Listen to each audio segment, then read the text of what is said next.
Chicken ভর্তা করার জন্য দেখো আমি এখানে বোনলেস চিকেন নিয়ে নিয়েছিলাম।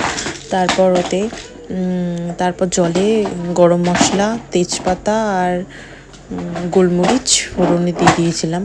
তারপর চিকেনটা এখানে সেদ্ধ হচ্ছিল, আর ওপরে যে ফেনাগুলো থাকে ওগুলোকে ফেলে দিতে হয়, তাই ওগুলো ফেলে দিচ্ছিলাম।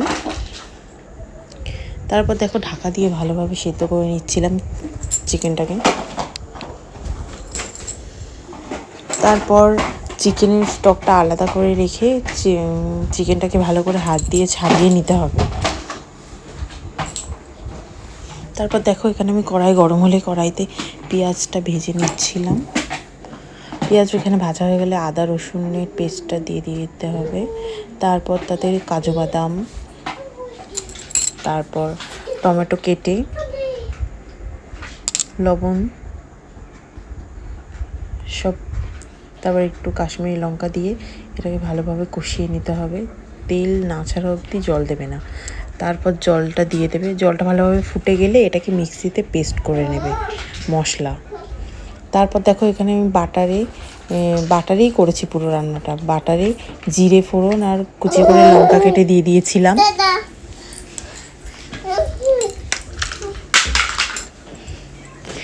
তারপর তাতে ধনে গুঁড়ো, জিরে গুঁড়ো আর শুকনো লঙ্কা আর স্বাদ মতো একটু লবণ দিয়ে দিয়েছিলাম। সব স্বাদ মতো, তুমি তোমার স্বাদের অনুযায়ী সব কিছু দেবে।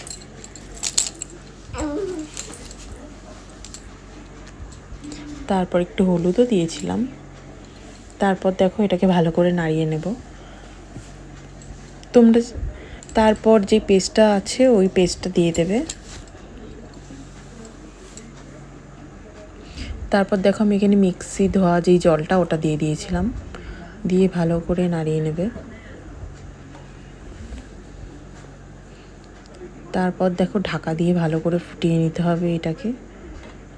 তারপর এটা রেডি হয়ে গেলে এতে চিকেনটা দিয়ে দিতে হবে।